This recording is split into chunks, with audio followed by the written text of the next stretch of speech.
Oi, galera, tudo certo? Então, vamos lá dar continuidade à nossa aula de revisão, beleza? Questão número 1. Búzios está à venda e a leva quem der mais ao correr do martelo. A favelização tomou conta do bairro, sem braças, na entrada da cidade, as barracas de lona se espalham pelo bairro da Rasa, a Serra das Emergências está sendo invadida por poceiros. Esse cenário de crise urbana parece indicar que os graves problemas sociais não se limitam às metrópoles brasileiras, tipo São Paulo, Rio de Janeiro, Porto Alegre, beleza, pessoal? Então, a gente percebe que problemas vivenciados aqui no município do Rio de Janeiro também são vivenciados em Búzios, tá certo? O caso de Búzios, que é uma cidade turística e de veraneio, atrai, né, muita gente, principalmente durante o verão, por conta das suas belezas naturais, das suas praias, etc. Possui inúmeras semelhanças com o de qualquer grande cidade. Vale ressaltar, pessoal, que da região dos lagos, Búzios é uma das cidades que tem um turismo mais elitizado, é uma das cidades que tem um maior custo. Então, para a gente ver que nem essa cidade que tem um grande fluxo turístico, inclusive internacional, ela está livre do processo de favelização e das mazelas socioeconômicas que também ocorrem nos grandes centros urbanos. Duas semelhanças entre Búzios e uma grande cidade brasileira estão apontadas na seguinte alternativa. Letra A. Restrição legal do espaço edificável, ou seja, restrição legal do espaço que pode ser construído? Não. Sim, até ocorre uma restrição, até porque a gente sabe que rola uma questão em relação à preservação dos recursos naturais, tá? Mas o que está mais errado aqui é em relação aos investimentos em loteamentos populares. Não.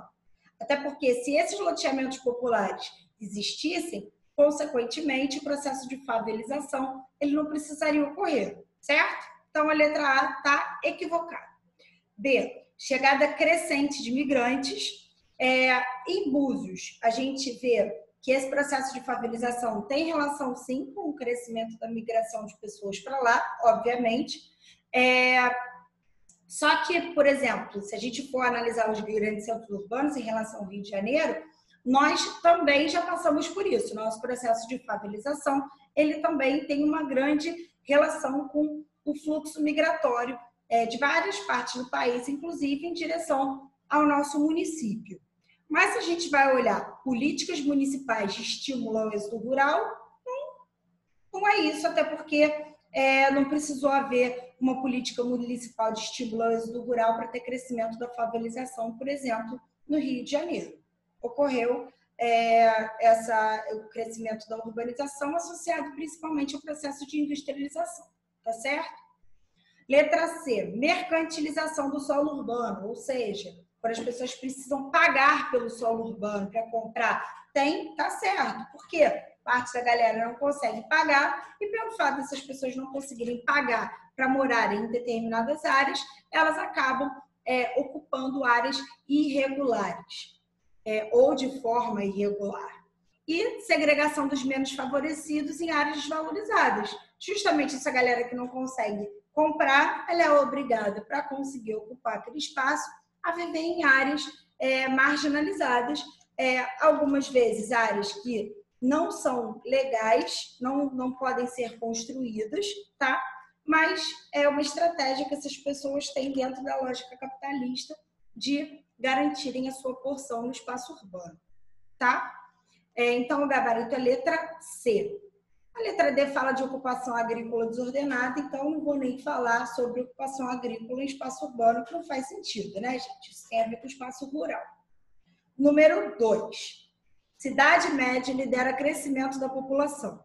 O crescimento da população brasileira na década de 90 foi mais intenso nas cidades de médio porte, que têm entre 50 e 500 mil habitantes.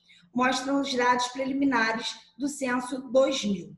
Os grandes centros urbanos, Rio, São Paulo, Belo Horizonte, Porto Alegre, deram claros sinais de saturação da capacidade de crescimento entre 91 e 2000. Esses sinais têm a ver com aqueles problemas que vão ser fruto da macrocefalia urbana, né? A incapacidade da cidade de oferecer para todos os seus habitantes, por conta do seu intenso crescimento populacional, uma boa infraestrutura de moradia, de serviços e, consequentemente, alguns problemas eles acabam ficando bastante latentes, como, por exemplo, favelização, violência, poluição, barulho, congestionamento, etc, etc.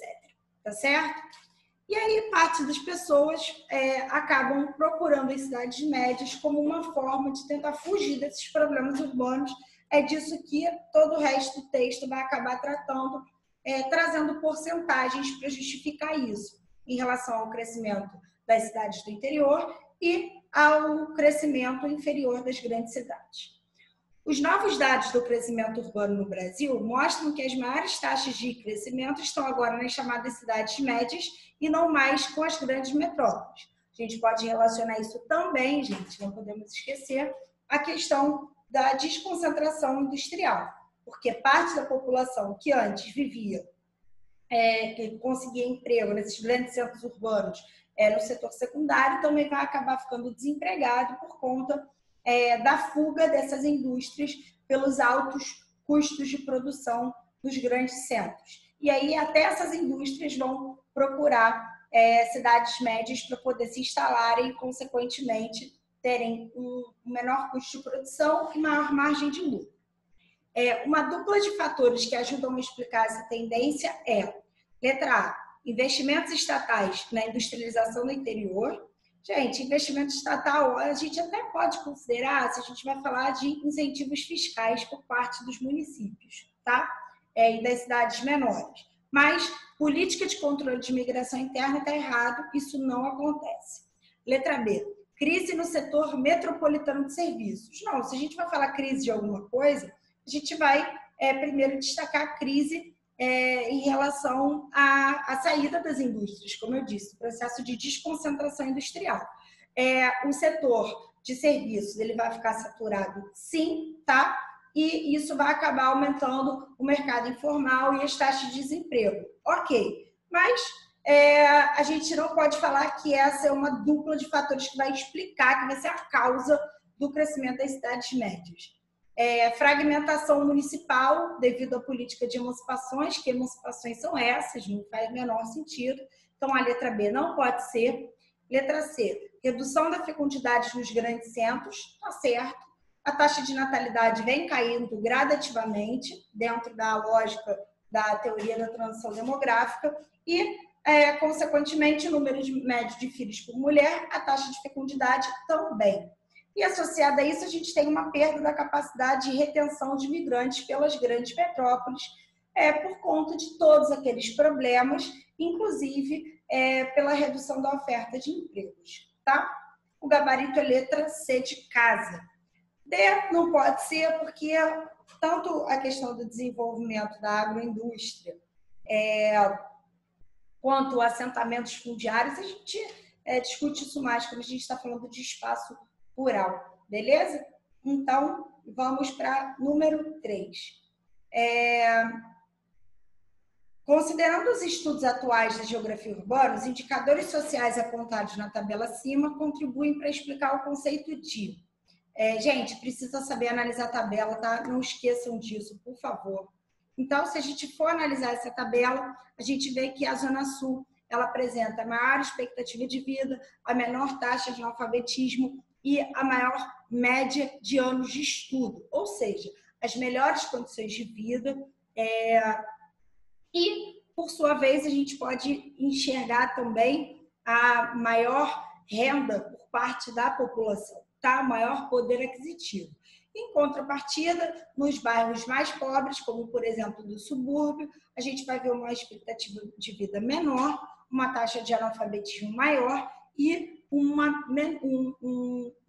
menor média de anos de estudo, tá certo? Logo, dessa forma, a gente consegue enxergar que o espaço urbano acaba sendo diferenciado e que, por esse motivo, algumas pessoas são segregadas de determinadas áreas, tá? Principalmente pelo custo de vida que essas áreas elas vão acabar demandando. Tanto o custo de vida em relação ao setor de serviços, quanto o custo de vida em relação à questão dos... tanto o custo de vida em relação ao próprio solo urbano, que alguns são mais valorizados e, consequentemente, tem um preço maior, impedindo que grande parcela da população os acabe comprando, consumindo, tá certo? Consequentemente, o conceito que está relacionado a essa tabela é o conceito de segregação socioespacial, tá? A gente vê que a população mais pobre acaba sendo segregada a alguns bairros. E isso fica evidenciado pela baixa expectativa de vida, elevada taxa de analfabetismo e baixa escolaridade. Beleza, pessoal? Então é isso. Finalizamos por aqui a aula. Semana que vem a gente continua com o nosso conteúdo. Tá certo? Um beijo e se cuidem.